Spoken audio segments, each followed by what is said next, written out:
ওরা আহার আগে এগুলো জলদি করে ফালায় তুই জায়গা আমি জলদি করে পলায় যাই হ্যাঁ বয়া বয়া দেখি ওরা কি করে। ও দেখো কতটি স্টার ফিশ। এই জায়গায় স্টার ফিশ গুলো কে ফেলা দিয়ে যাবো? এগুলো তো দেখে মনে হইতেছে ভালো, এগুলো ফালাই দিয়ে যাবো কেন? আমার তো সন্দেহ লাগতেছে। যাক ভালোই হয়েছে, এগুলো পাক করে খাওয়া যাবো। তুমি কি খাইবা এগুলো পাক করে? এগুলো কি পাক করে খাওয়া ঠিক হইব? তুমি কি ভাবো? তুমি শুধু শুধু চিন্তা করতেছো, কিচ্ছু হইব না। দেখো না কত সুন্দর আর ফ্রেশ দেখা যেতেছে, দেখো কি সুন্দর লাগতেছে। তুমি সবসময় অগ্রিম কথা ভাবো। চলো এগুলো উঠায় নেই, চলো বাসায় নিয়ে যাই। বন্ধু কাম হয়ে গেছে, আমাদের মিশন সাকসেস, বাসায় চলে যাই। এই দেখো আমার জামাই কতটি স্টার ফিশ ধরেছে। দেখি দেখি, আরে বাবা রে এতুরি, ওয়াও এগুলো তো ফ্রেশই দেখা যাইতাছে। তাহলে কি আমি পাক করে খাওয়াবো? ওয়াও তুমি পাক করে খাইবা? তাহলে তো ভালোই হলো।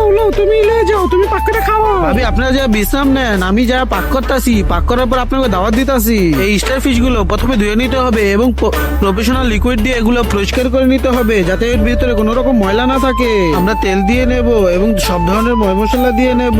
ময় মশলা দেওয়া শেষ হয়ে গেলে স্টার ফিশ গুলো সব দিয়ে দেব। এগুলো ভাজা হয়ে যাবে, তারপরে উঠায় নিতে হবে। দেখো তোমাদের সাথে কথা বলতে বলতে সম্পূর্ণ রেডি হয়ে গেছে এবং এক ধরনের মশলা দিয়ে দেব। এই মশলাটার জন্য স্টার ফিশ গুলো আরো বেশি মজাদার হয়ে যাবে।